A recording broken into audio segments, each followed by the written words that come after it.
আসসালামু আলাইকুম সুপ্রিয় শিক্ষার্থী যেখান থেকে ভিডিওটি দেখছেন অথবা শুনছেন সবাইকে স্বাগত জানাচ্ছি আমাদের আজকের ভিডিওটিতে 11 থেকে 20তম গ্রেডের এক্সক্লুসিভ মডেল টেস্টে লিখিততে আপনাদের স্বাগত জানাচ্ছি। প্রতিদিন আমাদের 11 থেকে 20তম গ্রেডের জন্য লিখিত পরীক্ষার একদম হুবহু প্রশ্নের আদলে তৈরি করা হচ্ছে এক্সক্লুসিভ মডেল টেস্ট।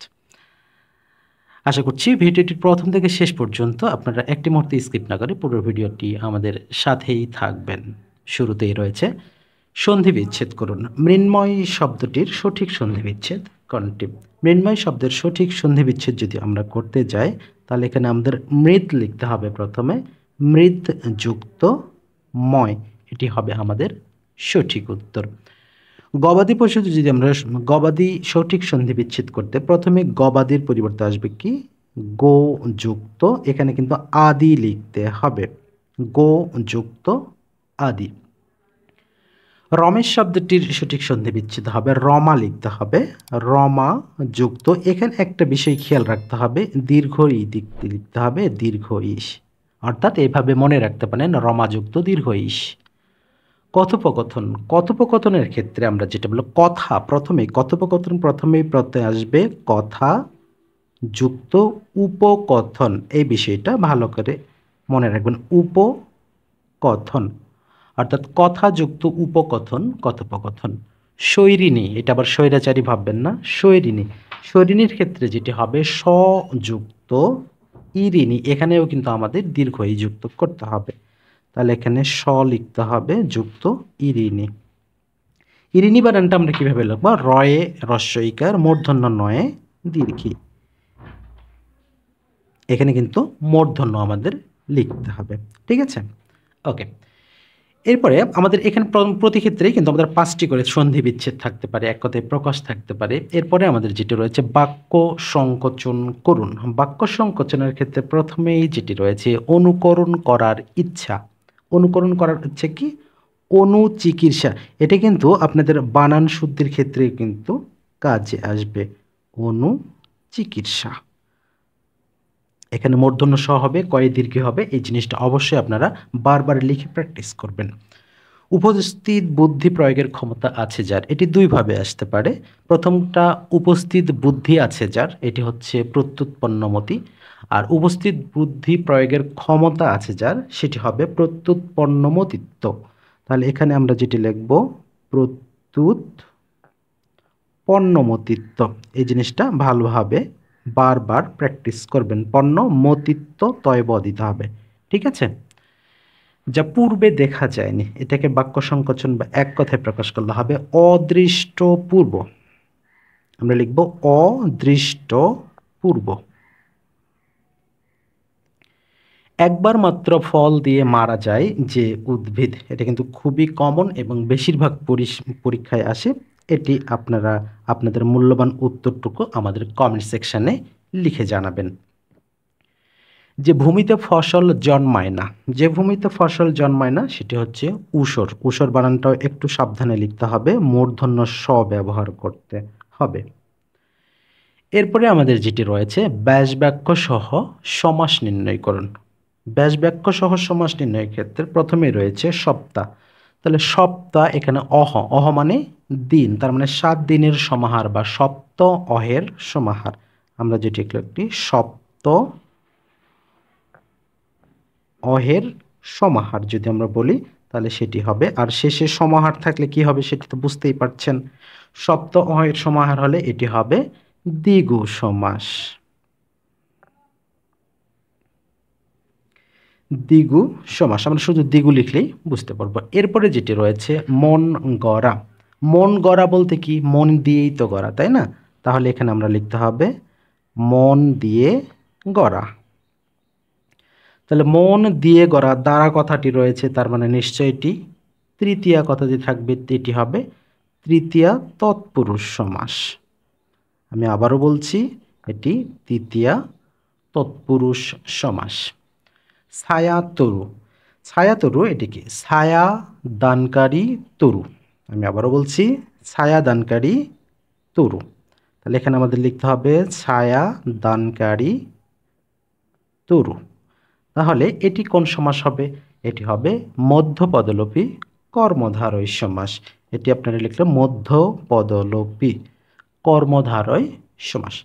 এরপরে রয়েছে উপদ্বীপ। উপদ্বীপ বলতে কি, উপদ্বীপ, উপশহর এগুলো যখন থাকবে তখন হবে দ্বীপের সদৃশ বা শহরের সাদৃশ, এরকম কথাটি থাকবে। তাহলে এখানে হবে দ্বীপের সদৃশ। তাহলে যখনই উপদ্বীপ, উপশহর এগুলো হবে, এটা সরাসরি হবে অব্যয়ীভাব সমাস। আমি আবারও বলছি, এটি হবে অব্যয়ীভাব সমাস। সর্বশেষ যেটি রয়েছে নীলকণ্ঠ। তাহলে এটা আমরা জানি নীলকণ্ঠ যার, নীলকণ্ঠ যার, কণ্ঠ বানানটা অবশ্যই মূর্ধন্য ন হবে। নীলকণ্ঠ যার, এটি কোন ধরনের সমাস হবে? এটি হবে সমানাধিকরণ বহুব্রীহি সমাস। সমানাধিকরণ বহুব্রীহি সমাস। এরপরে খুব গুরুত্বপূর্ণ একটি প্রশ্ন রয়েছে, যে বানান শুদ্ধি। বানান শুদ্ধি কিন্তু খুবই গুরুত্বপূর্ণ। এখানে আমাদের প্রথমে রয়েছে স্বায়ত্তশাসন। আমার যতটুকু মনে করে 38তম বিসিএসে এই বানানটি এসেছিল এবং অপশনে কোনোটিই সঠিক ছিল না। তার মানে আপনি যদি সঠিকটা না জানেন তাহলে কিন্তু ঝামেলাই পড়তে হবে। আপনাদের জন্য জানিয়ে রাখি, 11 থেকে 20তম গ্রেডের জন্য আপনাদের স্পেশাল একটা সাজেশন তৈরি করা হয়েছে। আপনারা চাইলে লিখিত অথবা এমসিকিউ যে কোনোভাবে নিতে পারেন। বিস্তারিত আমাদের ভিডিওর ডেসক্রিপশানে দেওয়া থাকবে, চাইলে আপনারা বিস্তারিত নিয়ম ফলো করে সাজেশনটি সংগ্রহ করতে পারবেন। এটি বর্তমানে পিডিএফ ফাইল আমরা অ্যাভেলেবল দিচ্ছি। তো স্বায়ত্তশাসন আমরা যদি সঠিক করে লিখি তাহলে বানানটা বারবার আপনাকে লিখতে হবে, বানান শুদ্ধিগুলো। তাহলে স্বায়ত্তশাসনের ক্ষেত্রে আমরা যেটি লিখব, দন্ত শয়ে বয়ে আকার আর তয়ে ত হবে, এখানে কিন্তু আর ব হবে না। তার মানে এখানে সঠিক হচ্ছে কোনটি? আমরা দন্ত শয়ে ব লিখব, এরপরে অন্তস্থ তয়ে ত, তারপরে আমাদের শাসন যে বানানটা সেটি কিন্তু ঠিক থাকবে, স্বায়ত্তশাসন। মূর্ধন্য, মূর্ধন্য বানানে অবশ্যই আমাদের দীর্ঘকার হবে, ধয়ের রেফ হবে, জফলা হবে। এরপরে যেটি, জফলা তো হবে না, মূর্ধন্যর ক্ষেত্রে জফলা হবে। তাহলে এটি হবে আমাদের সঠিক উত্তর। আমি আবারও লিখে দিচ্ছি, ময়ে দীর্ঘ, ধয়ে রেফ, মূর্ধন্য নয়ে জফলা। আশা করি বিষয়টি বুঝতে পেরেছেন। এরপরে রয়েছে পুরস্কার। আচ্ছা, এখানে পুরস্কার হয়ে গেছে, পুরস্কার বানানটা কি?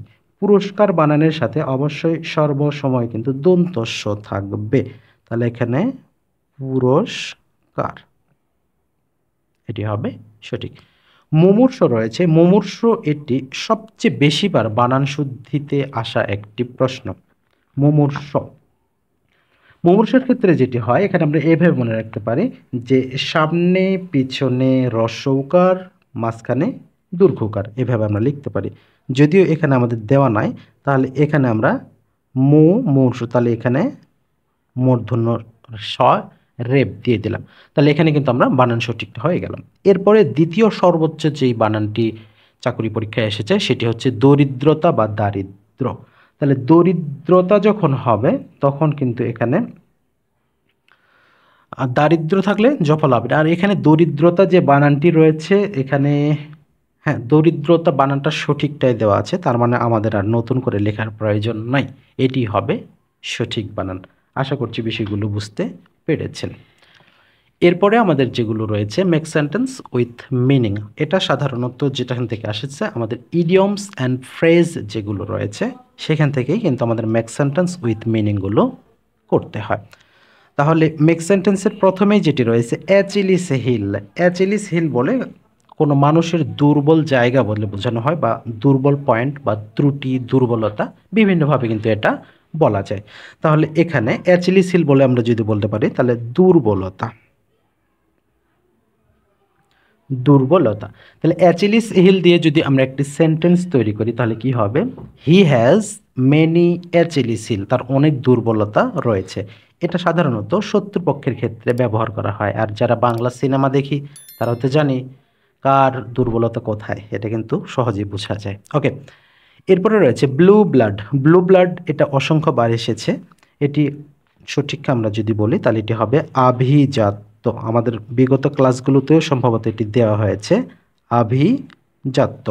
তা ব্লু ব্লাড দিয়ে আমরা যদি একটা সেন্টেন্স তৈরি করি, he has blue blood in his attitude. Okay, he has blue blood in his attitude. এরপরে যেটি রয়েছে ডিউ টু। ডিউ টু এর অর্থটা হবে কারণে, কোনো কারণে। তাহলে এখানে আমরা লিখব কারণে।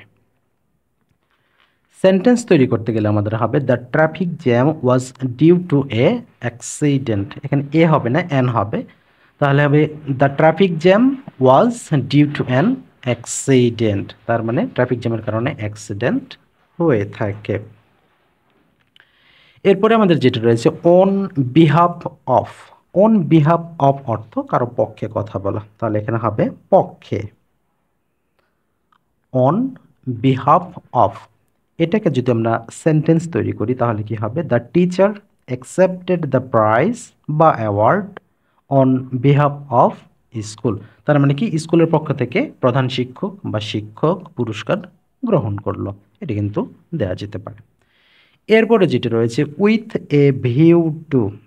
উইথ এ ভিউ টু বলতে কোনো উদ্দেশ্য, তাহলে এখানে হবে উদ্দেশ্যে, যে তুমি কি উদ্দেশ্যে এখানে এসেছো, উইথ এ ভিউ টু আমরা বলি এখানে। তাহলে এখানে he came to with a view to speaking with me. সে এখানে আমার সাথে কথা বলার উদ্দেশ্যে এসেছে। আমরা এটা কিন্তু সেন্টেন্সটা লিখতে পারি, he came to with a view to speaking with me. এরপরে আমাদের যেটা রয়েছে ফিল ইন দ্য ব্ল্যাঙ্কস। এই ব্ল্যাঙ্কসগুলো সাধারণত প্রিপোজিশন আর্টিকেল দিয়েই সাধারণত হয়ে থাকে। আমাদের এখানে যেটি রয়েছে, এখানে আমাদের কিন্তু ব্ল্যাঙ্কটা কি বসবে সেটা দেওয়া রয়েছে, হি ড্যাশ ম্যালেরিয়া। তাহলে সে ম্যালেরিয়াতে মারা গিয়েছে। তাহলে রোগে মারা গেলে কি হয়, অফ লিখতে হয়। তাহলে এখানে কি লিখতে হবে, ডায়েড অফ। এটি কিন্তু রাইট ফর্ম অফ ভার্বসের মতো কিন্তু এই ব্ল্যাঙ্কসি। তাহলে হি ডায়েড অফ ম্যালেরিয়া। এরপর রয়েছে this is dash NASA project. তাহলে এখানে নাসা প্রজেক্ট যখন আমরা, নাসা কিন্তু বড় হাতের রয়েছে, তাহলে এখানে আমরা কি লিখব, এ নাসা প্রজেক্ট। এরপরে যেটা রয়েছে which is dash largest river in our country. আমরা জানি যে যদি কখনো ব্ল্যাঙ্কের পরবর্তীতে সুপারলেটিভ ফর্ম থাকে তাহলে আর্টিকেলের ক্ষেত্রে সাধারণত দি ব্যবহার করতে হয়। Which is the largest river in our country. আশা করছি বিষয়গুলো বুঝতে পেরেছেন। পরবর্তী প্রশ্ন আমাদের রয়েছে it dash rain since morning. তাহলে এখানে বি রয়েছে, তার মানে বির পরিবর্তে আমরা এখানে টেন্স অনুযায়ী কিন্তু বসাতে পারবো। তাহলে সিন্স মর্নিং থাকলে সাধারণত আমরা কি লিখে থাকি, it has been raining since morning. তাহলে এখানে আমাদের কি লিখতে হবে, has been raining. It has been raining, আচ্ছা, সিন্স মর্নিং। এভাবে আমরা অ্যান্সারটা করতে পারি। পরবর্তী যেটা রয়েছে he dash lane the work. তাহলে এখানে আমরা কি ব্যবহার করতে পারি, এখানে লেন রয়েছে, তাহলে এখানে যদিও লেন হবে না, লার্ন হতে পারত। আচ্ছা, তাহলে এখানে হবে হি লার্নড। এখানে লার্ন কথাটা আমরা ব্যবহার করতে পারি। আর এখানে রয়েছে দ্য ওয়াল, তাহলে হি লার্নড ইংলিশ দ্য ওয়াল। এভাবে কিন্তু আমরা ইংলিশ এখানে ব্যবহার করা যাবে, মানে এগেনস্ট ব্যবহার করা যেতে পারে। হি লার্ন এগেনস্ট দ্য ওয়াল, এখানে এটি ব্যবহার করা যেতে পারে। এরপরে যেটি রয়েছে ট্রান্সলেশন, ট্রান্সলেট ইনটু ইংলিশ। তিনি আমার পরিচিত, তার মানে কি he is known to me. তাহলে এখানে হবে he is known to me. এরপরে যেটা রয়েছে গাইতে গাইতে গাইন, তার মানে এটা আমরা অসংখ্যবার বলছি, practice makes a man perfect. তাহলে সঠিক উত্তরটি হবে কি, practice makes a man perfect. পরবর্তীতে রয়েছে তাহার চোখের রং নীল। তাহলে এখানে কি হবে, হার আইস আর ব্লু ইন কালার। এভাবে কিন্তু লিখতে হবে, হার আইস ব্লু ইন কালার। আমি যদি পাখি হতাম, এখানে কিন্তু ইচ্ছা পোষণ করা হয়েছে। তাহলে প্রথমে হবে আই উইশ। তাহলে I wish I were a bird. আমি আবারও বলছি, I wish I were a bird. এবং সর্বশেষ যেটি রয়েছে ইংরেজি শেখা সহজ। তাহলে ইংরেজি শেখা সহজ, এখানে কি হবে, it is easy to learn English. It is easy to learn English. খুব সহজেই কিন্তু এরকম অসংখ্য ট্রান্সলেশন কিন্তু আপনাদের এসে থাকে। আমরা ট্রান্সলেশনের জন্য এক্সট্রা একটা ক্লাস দেব, যেখানে আপনার 11 থেকে 20তম গ্রেডের যে সকল ট্রান্সলেশন আসে শুধু সেগুলি আমরা আলোচনা করব। আশা করছি ওই ক্লাসের পরে আর কখনো ট্রান্সলেশন নিয়ে সমস্যা পড়বেন না ইনশাআল্লাহ। এরপরে আমাদের যেটা রয়েছে transformation of the following sentence. এখানে ট্রান্সফরমেশন দেওয়া আছে। প্রথমে রয়েছে ডু নট টেল এ লাই, এটি প্যাসিভ করতে হবে।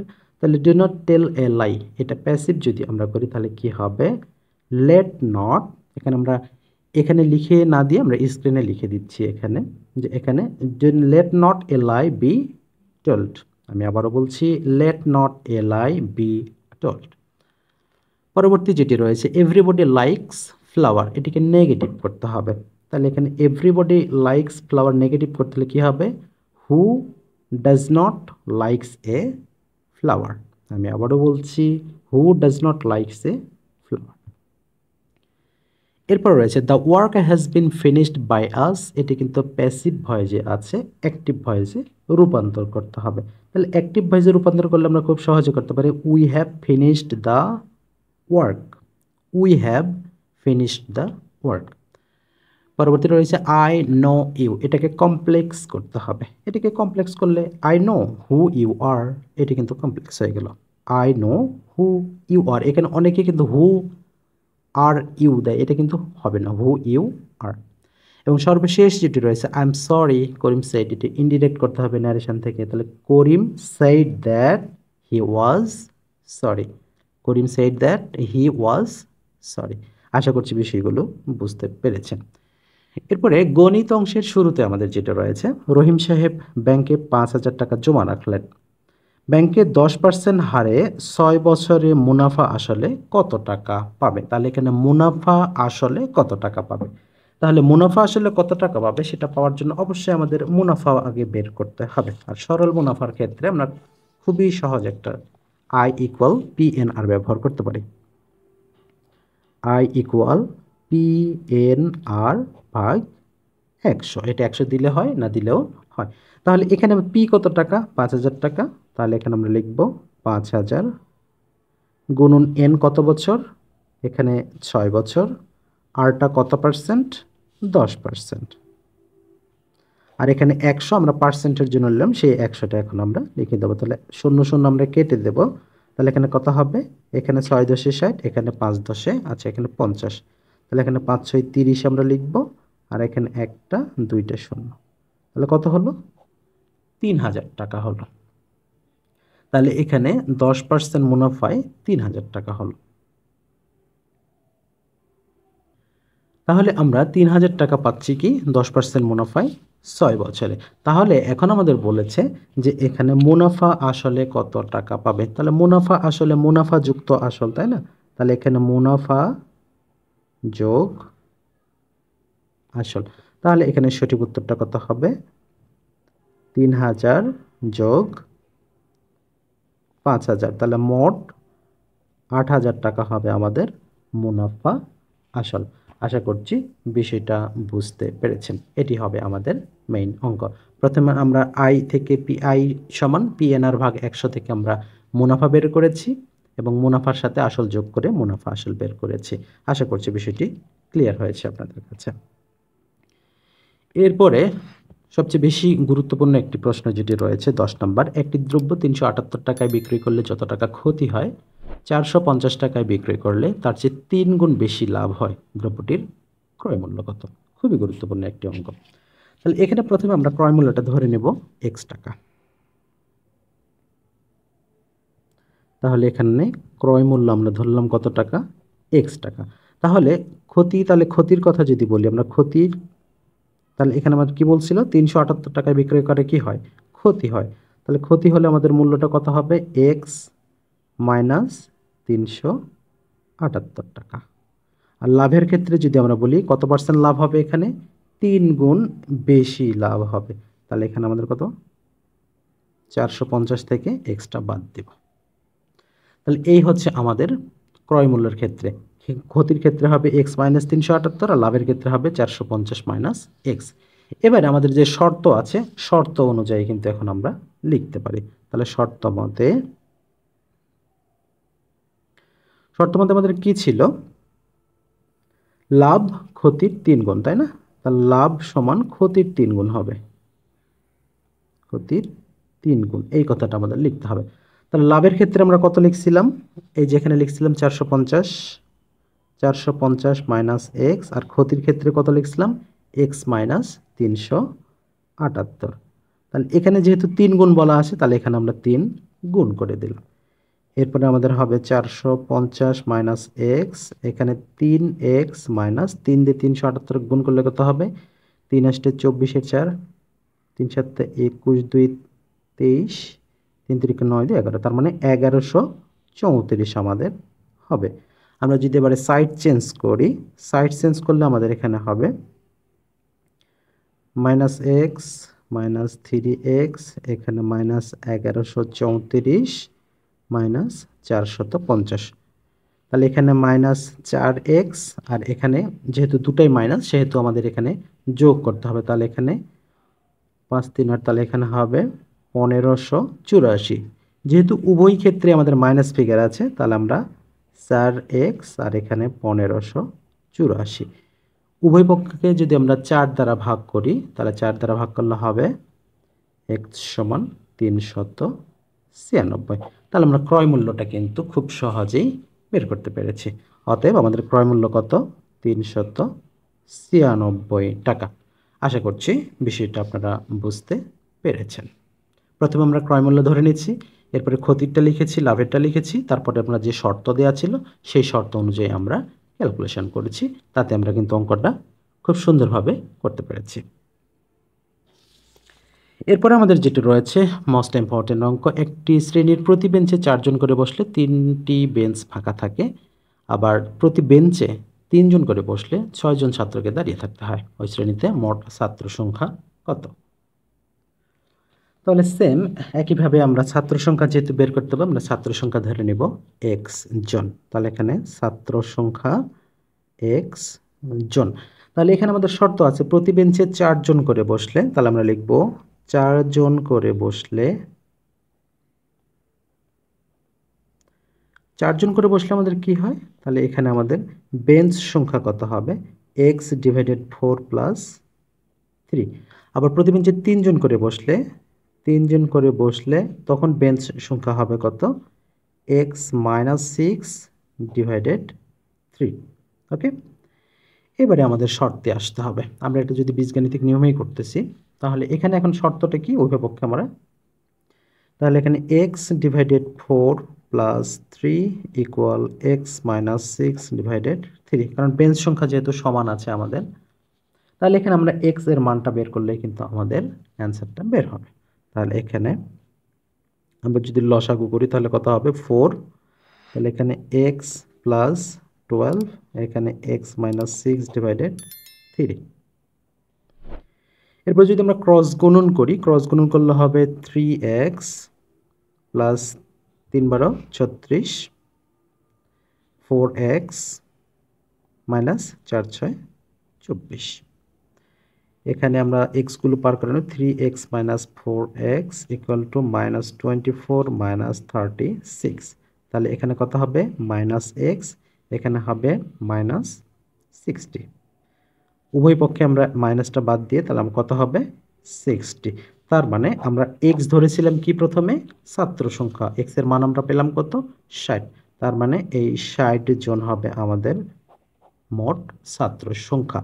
আশা করছি বিষয়টা আপনাদের বুঝাতে পেরেছি। এরপর আমাদের উৎপাদক বিশ্লেষণ রয়েছে x square plus x minus a plus 1 into a plus 2। তাহলে এখানে প্রথমে আমাদের অঙ্কটা উঠাতে হবে x square plus x minus a plus 1 into a plus 2। Okay, তাহলে এখানে প্রথমে আমাদের যে কাজটি করে নিতে হবে, আমার এই যে এখানে যে এ প্লাস 2 রয়েছে, এই এ প্লাস 2কে আমরা একটু ভেঙে নেব। তাহলে এখানে x square plus x minus a plus 1 into a plus 1 plus 1। এবারে যদি আমরা এ প্লাস 1 সমান পি ধরি, তাহলে বিষয়টা কী হবে? X square plus x minus p into p plus 1, এই বিষয়টা হয়ে গেল। এখন আমরা যেটি করব, x square plus x minus p square minus P.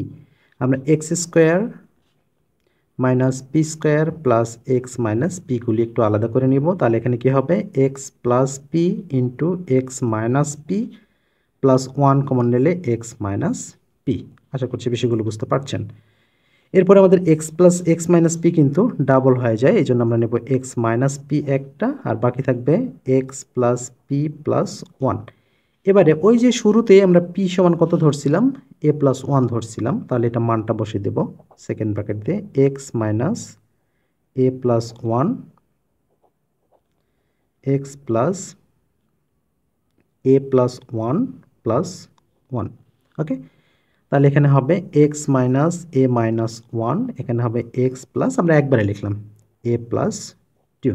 তাহলে এটি হচ্ছে আমাদের অ্যান্সার। আশা করছি বিষয়টি আপনারা বুঝতে পেরেছেন। এরপরে আমাদের যেটি রয়েছে x minus 5 into a plus x equal to x square minus 25 হলে তাহলে এখানে এ এর মান কত। তাহলে যেহেতু দেওয়া আছে আমরা একটু অঙ্কটা উঠিয়ে নেব। প্রথমে দেওয়া আছে এক্স মাইনাস 5, তারপর রয়েছে a plus x equal to x square minus 25। Okay, তাহলে যেহেতু 25 রয়েছে আমরা এখানে এক্স মাইনাস 5, এখানে এ প্লাস এক্স, এখানে এক্স স্কোয়ার মাইনাস 5কে আমরা যদি এক্স স্কোয়ার মাইনাস 5 স্কোয়ার করে নিই তাহলে এ স্কোয়ার মাইনাস বি স্কোয়ারের সূত্র হবে, রাইট। তাহলে x minus 5 a plus x x plus 5 into x minus 5।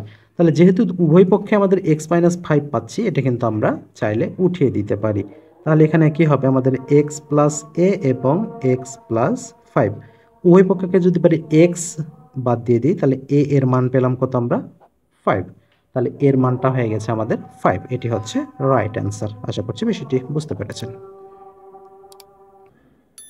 সাধারণ জ্ঞানের শুরুতেই আমাদের রয়েছে বাংলাদেশের 27তম গ্যাস ক্ষেত্রটি কোন জেলায় অবস্থিত। বাংলাদেশের 27তম গ্যাস ক্ষেত্র অবস্থিত ভোলা জেলায়। 17 মার্চ কী দিবস পালন করা হয়? 17 মার্চ মূলত পালন করা হয় জাতীয় শিশু দিবস। আমি আবারও বলছি, জাতীয় শিশু দিবস। যদিও কিছুদিন আগে পর্যন্ত এটার উত্তর করতে হতো একটু ভিন্ন কিছু, তাহলে এখন থেকে আমরা মূলত এটি জাতীয় শিশু দিবস হিসেবে পালন করব। যদিও সেদিন বঙ্গবন্ধু শেখ মুজিবুর রহমানের জন্মদিন, তবে সেটির পরিবর্তে বর্তমানে জাতীয় শিশু দিবসে আনসার করাটাই যৌক্তিক হবে। যদি এখানে বঙ্গবন্ধু জনিত কোনো কিছু উল্লেখ থাকে সেক্ষেত্রে শুধু বঙ্গবন্ধু রিলেটেড প্রশ্নের উত্তর দেবেন। বাংলাদেশের আইনসভার নাম কি? এটা ঘটা করে বলার দরকার নেই। বাংলাদেশের আইনসভার নাম কি? জাতীয় সংসদ। বাংলাদেশের জাতীয় সংসদ এক কক্ষ বিশিষ্ট, এটিও জানতে হবে। জাতিসংঘ দিবস কবে পালন করা হয়? জাতিসংঘ দিবস পালন করা হয় প্রতি বছর 24 অক্টোবর। আমি আবারও বলছি 24 অক্টোবর। শালবন বিহার কোথায় অবস্থিত? শালবন বিহার অবস্থিত কুমিল্লা জেলায়, বা সরাসরি আমরা কুমিল্লা কথাটি লিখতে পারবো। এরপরে রয়েছে সাত সাগরের মাঝি, এটি একটি কাব্যগ্রন্থ, এটি কার লেখা? তাহলে সাত সাগরের মাঝি কার রচিত বা কাব্যগ্রন্থটি রচনা করেছেন কে, এর রচয়িতাকে, একই ধরনের কথা। এটি যেহেতু কাব্যগ্রন্থ প্রথমে কিন্তু কবি লিখতে হবে। কবি ফররুখ আহমেদ নাকি আহমদ, এটা নিয়ে কিন্তু অনেক ক্ষেত্রে ঝামেলা সৃষ্টি হয়। ফররুখ আহমেদ।